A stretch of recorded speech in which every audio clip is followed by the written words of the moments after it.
Okay, so next thing we're going to look at is rotator cuff movements. So these are things you can do at home or add into your training program in the gym environment. They're more for looking at how we actually get the rotator cuff strong and feel the rotator cuff stabilize and move. So the first thing I'm going to do is take a block and pop it underneath my elbow like so. So this is going to pin the shoulder blade at around that sort of 135-degree angle. From here, I just put my hand in a band. I don't want to grip it with my hand, because if I grip it, what's going to happen? I'm going to shrug, yeah, particularly if I'm quite a high-stress person. So what I want to do is take my hand in the band like so, set my pelvis and rib cage as always, and then don't think about how far you're going to move the band. Just think about feeling the outside and back side of the shoulder fire up. So I'm not getting mega amounts of movement, but I can feel it all around the outside of the shoulder and into the back side of the shoulder, which is where my rotator cuff is and where we're firing up. There. If I want to progress that, I can just take the block away. So I can now do it with the elbow fixed against my body, and I'll do the exact same thing. Into here, which is harder. Okay.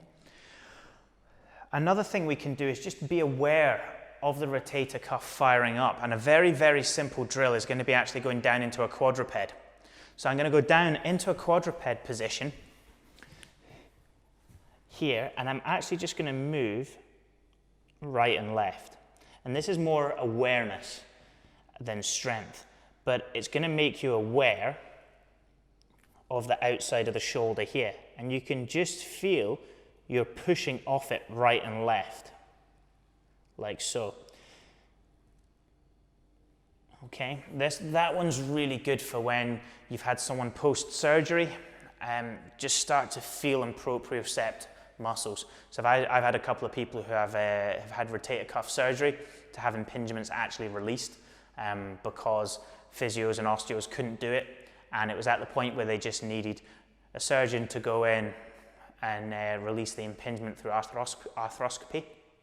And that's just a really nice one for them to feel what the rotator cuff does to stabilize the humerus into the glenohumeral joint. Okay. The last one I'm going to give you here is going to be up on the bench. So it's a slightly larger range of motion, and it's in a great position. Okay, so I've got my elbow on my knee, and I let my hand come in to the center, and then I'm going to rotate back round through the outside of that shoulder and the back side of the shoulder here.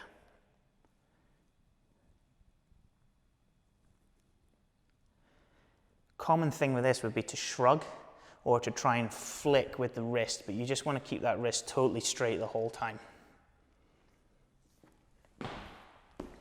Okay, so really 4 basic exercises there that you can have a shot at home or in the gym environment for you, just to work on shoulder health basically. Even if you don't have pain, these are worth putting in purely because they're going to help your movement patterns and make you more aware of where your body's going and how it's moving.